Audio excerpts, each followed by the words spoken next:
2 वाटी माझ्या हरभऱ्याची डाळ अशी बघा शिजून घेतलेली आहे.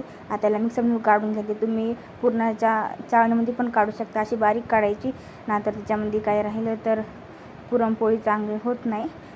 त्यासाठी माझ्या 1 आणि अर्धा गिलास मस्त मिक्सरमधून बारीक करून साखर घेतली. हे बडीशेप आणि इलायची पावडर घेतलं, 2-4 इलायची टाकलेली आहे. त्याला मस्त घाटून घेऊया. बघा असं निबर मस्त घाटून घेतलेलं आहे. आता मस्त पीठ चाळून घेणार आहे मी.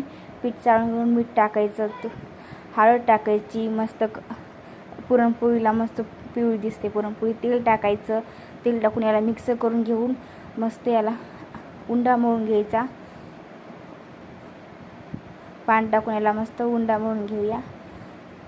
उंडा मळून घेतल्यानंतर याला आपण 15-1 मिनटं एक पातेलं काही पण घ्यायचं, त्याच्यामध्ये पाणी टाकायचं आणि 15 मिनटं त्याच्यामध्ये पीठ असं मुरू घालून ठेवायचं आणि 5 मिनिटांनी काढायचं. 5 मिनिटांनी काढल्यानंतर याला मस्त असं मळून घेऊन याचा मस्त असं गोल उंडा करून घ्यायचा. असं मस्त वाटी करून घ्यायची बघा. वाटीमध्ये टाकायचं आणि असं हे करत करत असं वरी खाली पुरण घाल असं वरी हे करायचं आणि असं मस्त याला चिमटून असं हे करून घ्यायचं. नंतर याला असं थापटून घ्यायचं हातामध्ये आणि हलकी हाताने लाटायचं. नंतर पुरणपोळी फुटू शकते, पुरणवर येऊ शकते बघा. अशी हलकी हाताने लाटून घ्यायची सर्व प्रकारे आणि मस्त तव्याला तेल लावून घ्यायचं. तेल लावल्यानंतर त्याच्यात टाकून द्यायची पुरणपोळी. टाकून याला मस्त घेऊया.